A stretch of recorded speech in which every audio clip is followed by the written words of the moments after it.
ওহ, বড্ড গরম পড়েছে আজ। যাই দেখি, ওই গাছের নিচে গিয়ে একটু বসি। আরে প্রতাপদা, তুমি এই রোদের মধ্যে মাঠে কি করো? কি করব বল, গায়ে হাওয়া লাগিয়ে ঘুরে বেড়ালে যে পেটে দুমুঠো ভাত জুটবে না রে ভাই। ওহ, এইটুকু পথ হেঁটে আসতে গা একদম ভিজে গেছে ঘেমে। যা গরম, বাপরে বাপ! সেই জন্যই তো একটু হেঁটে এখানে এসে বসে পড়েছি। তাছাড়া বয়সও তো আর কম হচ্ছে না। যাই বলো দাদা, তোমাকে দেখে সত্যি আমার খুব মায়া লাগে।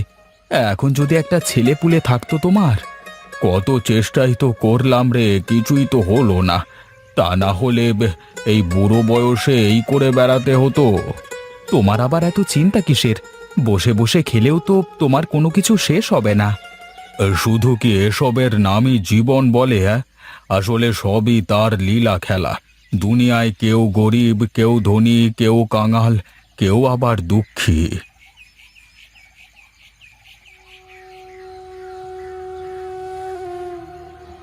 আহারে, বেচারা একটা ছেলেপুলের জন্য কি করে বেড়ায়। বিধাতা যে কার সাথে কোন খেলা খেলে। যাই দেখি, গিন্নি আবার কাজে বের হয়ে গেলে বেড়ে খাওয়া লাগবে।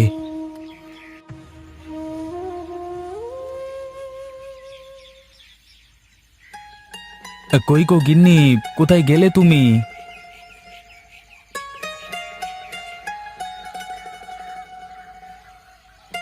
হ্যাঁ বলো। তুমি এভাবে রোদের মধ্যে দাঁড়িয়ে আছো কেন? ওপরে উঠে এসে বসো। হ্যাঁ হ্যাঁ, বসছি বটে। যাও যাও, এক গ্লাস ঠান্ডা জল নিয়ে এসো দেখি। গলাটা শুকিয়ে কাঠ হয়ে গেছে। তুমি বসো, আমি নিয়ে আসছি।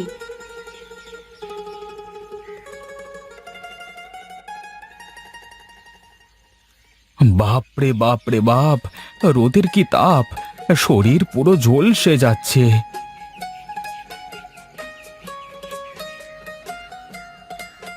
ওহ, কি শান্তি! এত ঠান্ডা পানি কোথায় পেলে তুমি? পানি গরম হয়ে যাচ্ছে দেখেই তো ঘরের মাটির কলসিটাতে পানি ধরে রেখেছি। বাহ, তোমার মাথায় তো চমৎকার বুদ্ধি। আমার তো মাথায় আসেনি। মাটির পাত্রে পানি অনেক সময় পর্যন্ত ঠান্ডা থাকে, তাই তো আমি মাটির কলসটা ভরে রেখেছি। পানিটা খেয়ে খুব তৃপ্তি পেলাম গো। তা তোমার সেই বাঁদর ছেলেটাকে তো দেখতে পাচ্ছি না, কোথায় তিনি? সেই সকালে খেয়ে দিয়ে বের হলো, তারপর তো আর বাড়ি ফেরেনি। বেশি লাই দিও না ছেলেটাকে, একটু মন দিয়ে পড়াশোনাটা করতে বলো। ঠিক আছে, বলে দেব। আর আমার ছেলে খুব ভালো, ও পরীক্ষায় ভালোই করবে। হ্যাঁ, জানি জানি। ছেলেকে কিছু বললে তো তোমার আবার সহ্য হয় না। যাও, তুমি ঘরে গিয়ে বিশ্রাম করো। আমার অনেক কাজ বাকি আছে, আমি গেলাম।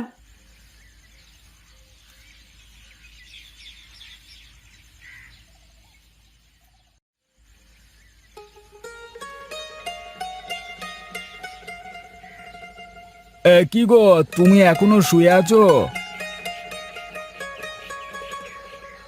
ওগো, আমার না ভালো লাগছে না, কিচ্ছু করতে ইচ্ছে হচ্ছে না। সারাদিন তো শুয়েই আছি।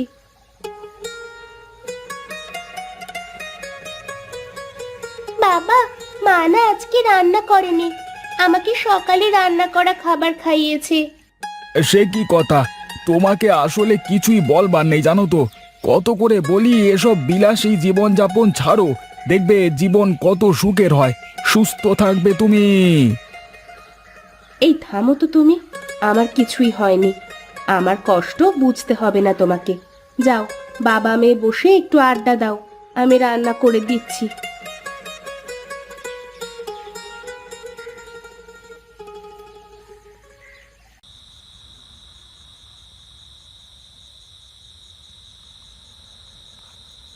আচ্ছা, তুমি আমাকে সব সময় এরকম করে কেন বলো? আমি কি তোমাকে দিয়ে বেশি খরচা করাই সব সময়? আহা, তুমি আসলে বিষয়টা বুঝতেই চাও না কখনো। শোনো আমার কথা, মানুষ যদি সুস্থ না থাকে তাহলে তার ধনসম্পদের কোনো মূল্য আছে? না, নেই। শরীর ভালো না থাকলে তো কিছুই করে শান্তি আসবে না। হ্যাঁ, এই জন্যই তো বলছি, এই যে গ্রামে দাদা বৌদিরা থাকে, কই তারা তো আর আমাদের মতো এত অসুস্থ হয় না। তারা তো সব সময় ভালো থাকে, হাসি খুশি থাকে। তাই বলে কি তুমি আমাকে ওই কাদা ময়লা দুর্গন্ধ ভরা গ্রামে থাকতে বলছো? না না, আমি কেন তোমাকে গ্রামে থাকতে বলবো? আমি ভাবছিলাম দু একদিনের মধ্যে একটু গ্রামে যাব, দুদিন থেকে আসবো। দুদিন থেকে আসবে মানে? তোমার অফিস নেই? না, গরমের ছুটি পড়েছে। তার উপর শহরে যা গরম, গ্রামে গিয়ে একটু শান্তিতে ঘুরে আসি। তুমি যেতে চাইলে যেতে পারো, দেখবে গ্রামের ওই গরিব বাড়িতে থেকেও কত শান্তি। যাও তুমি, আমি যাব না। ঘুম পাচ্ছে আমার। তুমি এসিটা একটু বাড়িয়ে দাও তো।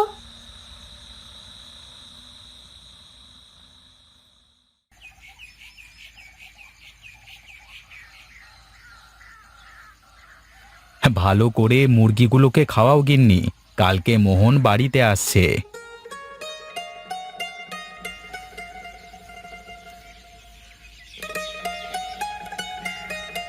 সত্যি কাকু বাড়িতে আসছে? আর কাকিমা চারু ওরাও? হ্যাঁ রে, ওরা সবাই আসছে কালকে গ্রামে ঘুরতে, দুদিন থাকবে। হ্যাঁ, হঠাৎ কি মনে করে গায়ের কথা মনে পড়লো ওদের? তার ওপর আবার আমাদের মতো গরিবের বাড়িতে। বড় লোকের বেটি তো আবার এসি ছাড়া থাকতে পারে না। আহ, ছাড়ো তো সব কথা। শোনো, ওরা যেন এসে সব সময় হাসি খুশি থাকে, কোনো কিছুতে যেন কোনো অভিযোগ করতে না পারে, ঠিক আছে? হ্যাঁ, তুমি তো তোমার ভাইয়ের জন্য পাগল। আর তার বউ কেমন মানুষ তা তো তুমি জানো। সেবার গেলাম, আমাদের একটু ঠিক মতো করে নিজে রান্না করেও খাওয়ালো না। তুমি এসব শহুরে ভাব বুঝবে না মা। শহুরের মানুষ তো রান্না করবার থেকে বেশি কিনে খায়, তাই না বাবা? হ্যাঁ বাবা, এখন যাও তুমি, এই বড়শি দিয়ে পুকুর থেকে বড় দেখে রুই মাছগুলো ধরো, তোমার কাকু এসে খাবে। ঠিক আছে বাবা, শুধু বড়গুলোই ধরবো, আর ছোটগুলো বাঁধলে আবার ছেড়ে দেবো। গিন্নি, আমি একটু বাজারের দিকে যাচ্ছি, দেখি তেমন কিছু পাই নাকি ওদের জন্য। ভাইয়ের জন্য দরদ একেবারে উতলাইয়ে উতলাইয়ে পড়তেছে মনে হচ্ছে। কিরে, চলে এসেছিস তোরা?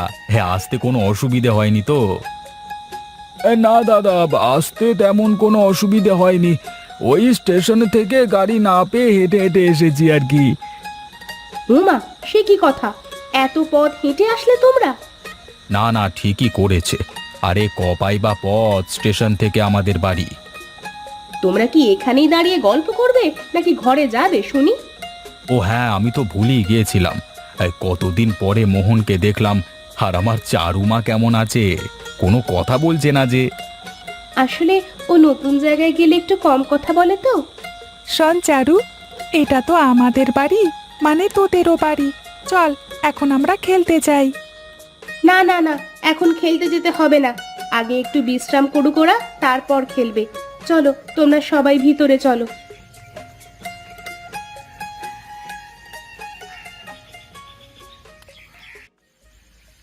দেখো, চারপাশে ক্ষেত খামার, কত স্নিগ্ধ বাতাস, প্রাণটা জুড়িয়ে যাচ্ছে গো। এই বাতাস কি তুমি তোমার এসির মধ্যে পাবে বলো? বাতাস তো ভালো লাগছে, কিন্তু গা তো ঘামছে, তাই না? এত গরমে গা একটু না ঘামলে কি হয় বলো? আর গা ঘামা তো ভালো, সুস্থ থাকতে হলে সব কিছুরই দরকার আছে। কিন্তু এসির মধ্যে থাকলে যে তুমি কোনো গরম টেরই পাবে না। আচ্ছা বলো তো, এই যে পুকুরের মাছ খেলে, তাতে স্বাদ ছিল? হ্যাঁ, খুব ভালো মাছ। আমি তো পেট পুড়ে খেয়েছি। মুরগির মাংসটাও অনেক সুন্দর হয়েছিল। হ্যাঁ, শহরের কোনো মাছ মুরগি খেয়ে কি এমন শান্তি পেয়েছো কখনো? না, তা অবশ্য পাইনি। হ্যাঁ, এই জন্যই তো বলছি যে প্রাকৃতিক সবকিছুই সুন্দর। এই যে দেখো না, দাদা বৌদি গ্রামে থাকে, তারা কত সুস্থ সবল, কত হাসি খুশি থাকে।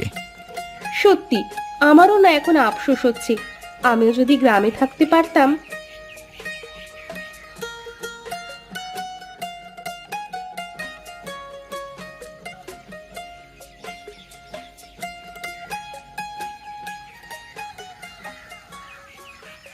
আর কিছু লাগবে তোমাদের এখন? না বৌদি, আর কিছুই লাগবে না। কিন্তু আগে বলো তো, এত ঠান্ডা জল তুমি কোথা থেকে নিয়ে আসলে? হ্যাঁ দিদি, বলো না, ফ্রিজের ঠান্ডা জল খেয়েও তো এমন তৃপ্তি মেটে না। আমাদের কলের জল মাটির কলসে রেখে দিলে এই রকম শীতল থাকে সব সময়। বাহ, তাহলে আর ফ্রিজের কি দরকার, তাই না বলো? তোমরা কথা বলো, আমি একটু আসছি।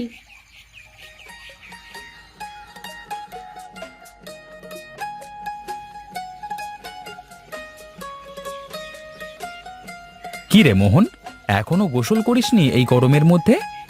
না দাদা, ভাবছিলাম একটু পরে করব। তাহলে চল সবাই মিলে পুকুরে একসাথে গোসল করি। পুকুরে বেশ সুন্দর ঠান্ডা পানি। হ্যাঁ, ঠিক বলেছ দাদা, অনেক দিন হলো পুকুরে গোসল করি না। হ্যাঁ, আরে গরমের মধ্যে পুকুরে গোসল করবার যে কি মজা! কি মজা, কি মজা! আমি পুকুরে গোসল করব। হ্যাঁ চলো রাধা, পুকুরে গোসল করে দেখো, তাহলে আরো ভালো লাগবে।